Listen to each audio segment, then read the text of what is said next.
Hi friends, இன்றைக்கி நம்ம தக்காளி அடை தோசை எப்படி செய்யறதுன்னு பார்க்கலாங்க. வாங்க வீடியோக்குள்ளே போகலாம்.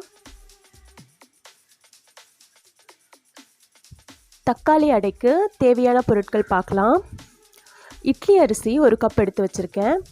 பச்சரிசி 1/4 கப் எடுத்து வச்சுருக்கேன். 2 அரிசியும் 4 மணி நேரத்துக்கு முன்னாடியே நல்லா கழுவி ஊற வச்சுருக்கேங்க. பாருங்கள், நல்ல அரிசி ஊறி இருக்கு.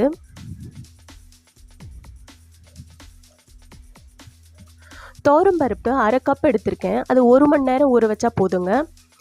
3 தக்காளி எடுத்து வச்சுருக்கேன். 1 ஸ்பூன் சீரகம் எடுத்து வச்சுருக்கேன். இது தாங்க தேவையான பொருட்கள். இப்போ நம்ம அரைச்சி எடுத்துக்கலாம்.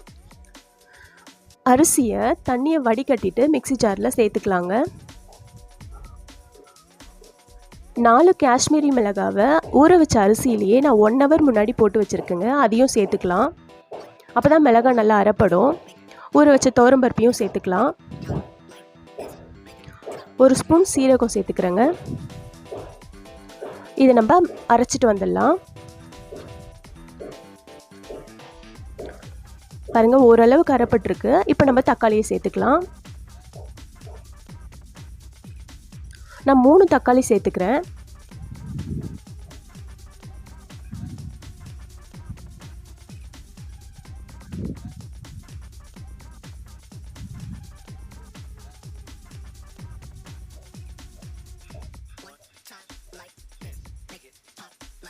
நம்ம 3 தக்காளி சேர்க்கறதுனால தண்ணி எதுவும் தேவையில்லை. தக்காளியில் இருக்க தண்ணியே இந்த மாவுக்கு சரி போதுமானதாக இருக்குங்க.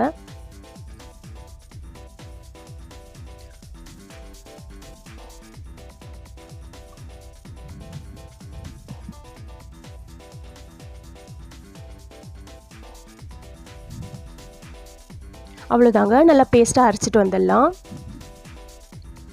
பாருங்கள், அரைச்சிட்டு வந்தாச்சு. 1 ஸ்பூன் உப்பு சேர்த்து நல்லா மிக்ஸ் பண்ணி வச்சுக்கலாங்க.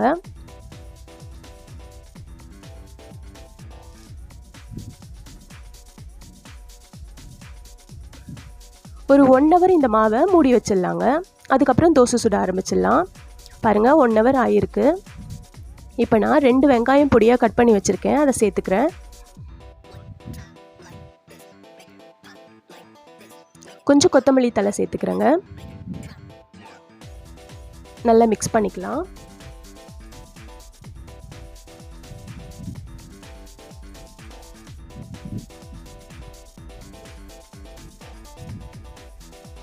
அவ்வளோதாங்க, அடை செய்ய ஆரம்பிச்சிடலாம். நான் தோசை கல்லில் 1.5 கரண்டி மாவு சேர்த்துக்கிறேங்க. தோசை மாதிரி நல்லா மெலிசாக வாத்து எடுத்துக்கலாங்க.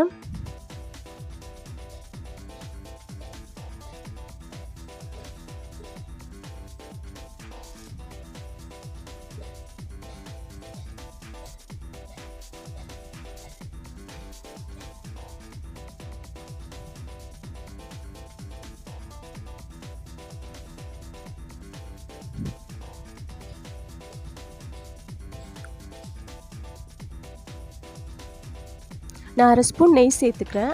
நெய், பட்டர், எண்ணெய் எது வேணாலும் சேர்த்துக்கலாங்க. ரொம்ப டேஸ்ட் நல்லாயிருக்கும். மூடி போட்டு 1 நிமிஷம் வேக வச்சுக்கலாம். அவ்வளோதாங்க, தோசையை திருப்பி போட்டுக்கலாம். இன்னொரு 1/2 நிமிஷம் வேகட்டும்.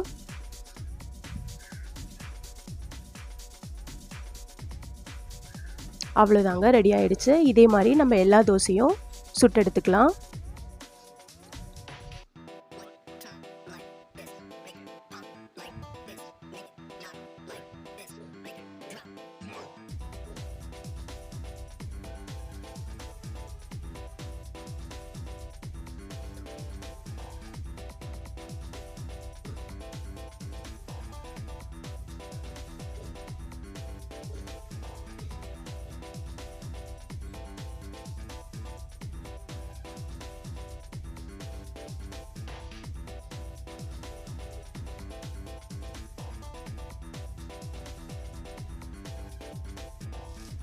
அடையெல்லாம் சுட்டு எடுத்தாச்சுங்க. இந்த அடைக்கு தேங்காய் சட்னி சூப்பர் காம்பினேஷனாக இருக்கும். சிம்பிளாக ஒரு தேங்காய் சட்னி செஞ்சுக்கலாம். நான் 1/2 கப் தேங்காய் சேர்த்துருக்கேன். 4 பச்சை மிளகாய் சேர்த்துக்கிறேங்க. 3 பல்லு பூண்டு சேர்த்துக்கிறேன். 1/4 கப் பொடிச்சுக்கல்ல சேர்த்துக்கிறேங்க. தேவையான அளவு உப்பு சேர்த்து அரைச்சு எடுத்துக்கலாம்.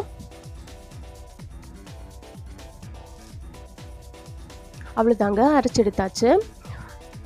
சட்னி தாளிக்கிறதுக்கு நான் எண்ணெய், கடுகு, கருவேப்பிலை போட்டு தாளித்து எடுத்துருக்கேங்க. அவ்வளோதாங்க, தக்காளி அடை தோசை தேங்காய் சட்னி ரெடி ஆகிடுச்சு. இந்த அடையும் தேங்காய் சட்னியும் ரொம்ப டேஸ்ட்டாக இருக்குங்க. நீங்களும் இந்த ரெசிபியை ஒரு வாட்டி வீட்டில் ட்ரை பண்ணி பாருங்கள். இந்த வீடியோ உங்களுக்கு பிடிச்சிருக்கும்னு நம்புகிறேன். மறக்காமல் நம்ம சேனலை சப்ஸ்கிரைப் பண்ணுங்கள்.